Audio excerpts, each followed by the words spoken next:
Hello students, मैं श्री दीपचंद चौधरी महाविद्यालय जो कि ललितपुर में स्थित है एवं सर्व सुविधाओं से युक्त है वातावरण। तो आज हम सेकंड सेमेस्टर के होम साइंस के फर्स्ट पार्ट क्लॉथिंग कंस्ट्रक्शन के सेकंड यूनिट में जो हमारा सिल्क है, जो हमारे उसकी प्रॉपर्टीज़ हैं, उनमें आज हम जानेंगे कि रेशम जो है वो कितने प्रकार की होती है।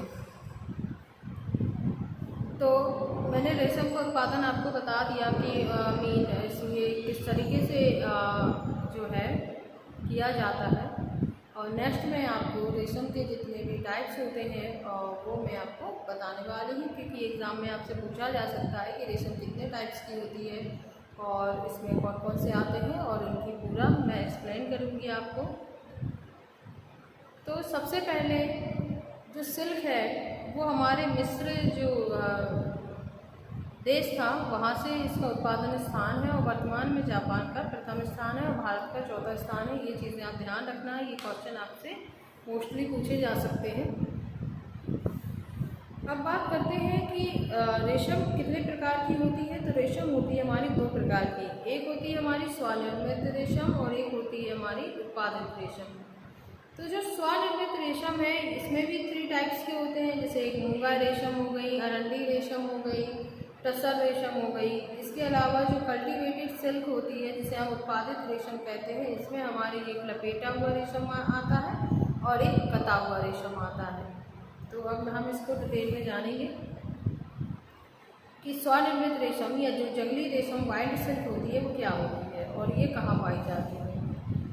तो हमारा जो भारत है, यानी हमारे हिंदुस्तान में, चीन में और पूर्वी देशों के जो कई भाग हैं उनमें विभिन्न प्रकार की स्वनिर्मित रेशम जो है वो पाई जाती है, और हमारे हिंदुस्तान में तो इसकी शान ही अलग है। तो ये जो हमारी रेशम है वो हमारे भारत में बहुतायत से पाई जाती है। इस रेशम के कीड़े जो हैं वो पाले नहीं जा सकते हैं, और इन कीड़ों के कोकूनों से निकाला हुआ रेशम जो है घटिया तथा कड़ा होता है। बहुधा इसका रंग जो होता है वो भूरे रंग का होता है, क्योंकि इसके कीड़े अधिकतर ओक वृक्ष पर पलते हैं और जिससे इनमें टैनिक एसिड का प्रभाव हो जाता है। और इनके मुख्य प्रकार निम्न हैं, जिनमें सबसे पहला हमारी बात करें मूंगा रेशम की। तो जो मूंगा सिल्क होती है यह टसर से तो अच्छी होती है, लेकिन इसका जो प्रयोग है वो मिश्रित रेशों के वस्त्र बनाने के लिए हम करते हैं। मिश्रित रेशों के वस्त्र जैसे कि कपास हो गया तो उसमें हमने सिल्क का यूज़ कर लिया, या रेयॉन जो हमारे वस्त्र होते हैं उनके रेशों के साथ हमने इन रेशों का यूज़ कर लिया, यानी मूंगा रेशम का यूज़ कर लिया। दूसरी हमारी होती है अरंडी रेशम, जिसको हम एरी सिल्क भी हम बोलते हैं, और यह बंगाल तथा आसाम में, ये हमारे जो हिंदुस्तान में जो हमारा पश्चिम बंगाल है जो कि पूरब में है, और आसाम भी हमारे पूर्वोत्तर क्षेत्रों में आता है, इसमें बहुतायत से होता है। और जो अरंडी जो वृक्ष होते हैं उनके पत्तों पर ये जो कीड़े हैं वो पाले जाते हैं, और ये आसाम, बिहार, पश्चिम बंगाल में, ये तो मैंने आपको बताया कि पाए जाते हैं। और इनके जो कोकून होते हैं बहुत ही कोमल सफ़ेद तथा पीले रंग के जो होते हैं। तो इसको हमें ध्यान रखना है कि कौन में कौन सा कलर आता है।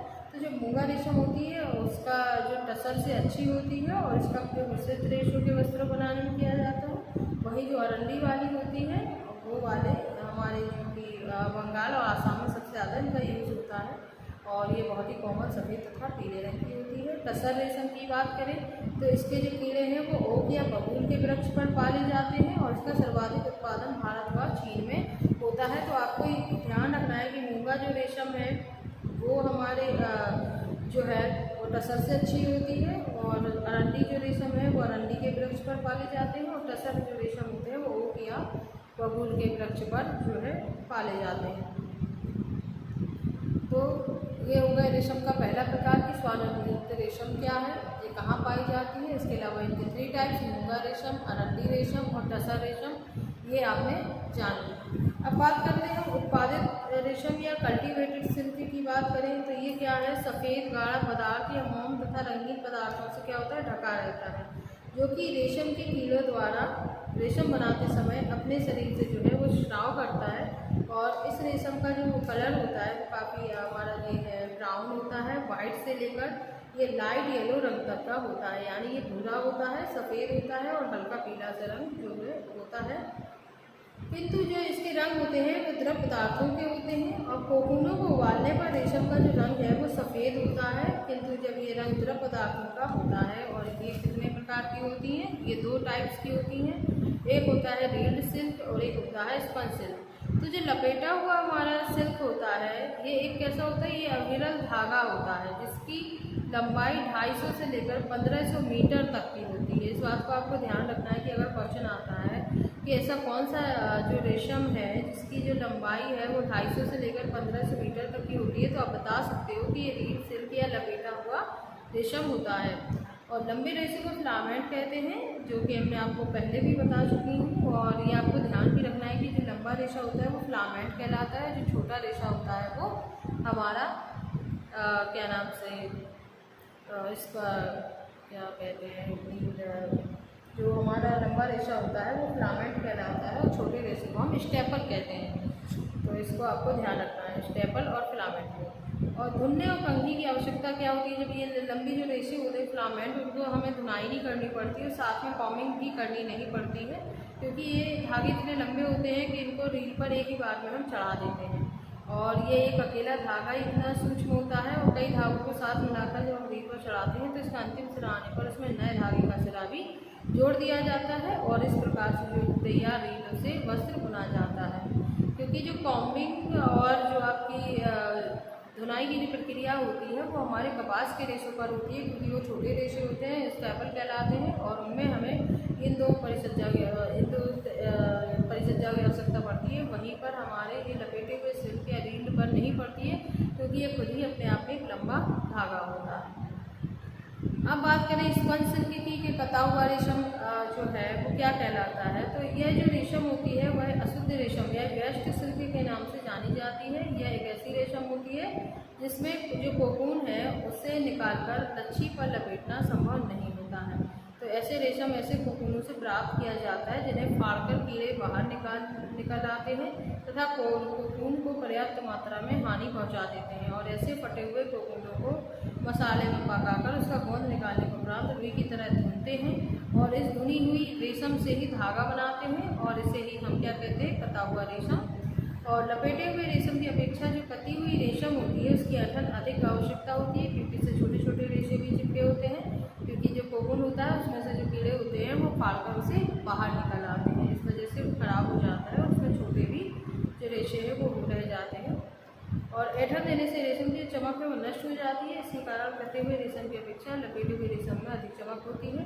कते हुए रेशम को तानने की शक्ति जो है वो कम होती है और लचक भी कम हो जाती है और आकृति में रुई के वस्त्र के समान हमें ये दिखाई देने लगता है, यानी कॉटन जैसा। और कता हुआ रेशम जो है वो जो लपेटे हुए रेशम की अपेक्षा अधिक कम खर्चीला होता है और अधिकतर वस्त्र के बाना जो वैक्ट है उसको भरने के काम में प्रयोग में लाते हैं। और इन धागों को उतना अधिक मजबूत होना आवश्यक नहीं होता जितने कि ताने के धागों का होना आवश्यक होता है। तो ये चीज़ आपकी क्लियर हो गई कि रेशम जो है वो 2 टाइप्स की होती है, एक होती है स्वनिर्मित रेशम और एक होती है हमारी उत्पादित रेशम। तो जो स्वनिर्मित रेशम होती है वो 3 टाइप्स की होती है, मूंगा रेशम, अरंडी रेशम और टसर रेशम। वहीं पर उत्पादित रेशम की बात करें तो ये हमारे 2 टाइप्स की होती हैं, एक रील्ड सिल्क होती है जिसे हम लपेटा हुआ रेशम कहते हैं और एक हमारी कता हुआ जो रेशम होता है ये होता है। तो ये अभी आपको ध्यान रखना है कि मूंगा रेशम कहाँ पाई जाती है, अरंडी और टसर कहाँ पाई जाती है। जैसे अरंडी रेशम है वो हमारे अरंडी के पेड़ पर और जो टसर है वो ओक वृक्ष पर और इसके अलावा बबूल पर भी पाले जाते हैं। तो ये सारी चीज़ें आपको ध्यान रखनी है। और इसके साथ ही आपका जो रेशम के टाइप्स हैं वो अब आपके हो चुके हैं। अब मैं आपको जो हमारी रेशम है उसकी भौतिक और रासायनिक जो विशेषताएं हैं वो आगे के वीडियोस में मैं आपको बताऊंगी, उसको भी आप बड़े ध्यान से सुनिएगा, क्योंकि ये आपके एग्ज़ाम में अधिकतर पूछे जाते हैं। वही चीज़ें मैं आपकी करा रही हूँ जो आपके सिलेबस में है और आपके सारी चीज़ें आपको बहुत अच्छे से पढ़नी है। प्लस आप लोग क्लास वगैरह अटेंड करते रहिए और अच्छे से पढ़ाई करें। इसके साथ ही आपके जो एनिमल फाइबर में जो सिल्क है उसमें आपने हिस्ट्री जान ली कि इसकी हिस्ट्री क्या है हिस्ट्री के अलावा इसका मैन्युफैक्चर और इसके टाइप्स की, रेशम कितने टाइप्स की होती है ये भी आपको क्लियर हो चुका है। इसका मैन्युफैक्चरिंग का जो काम है वो किस तरीके से होता है और इसकी जो हिस्ट्री है वो किस तरीके से होती है, ये सारी चीज़ें अभी आपकी क्लियर हो चुकी हैं। धन्यवाद।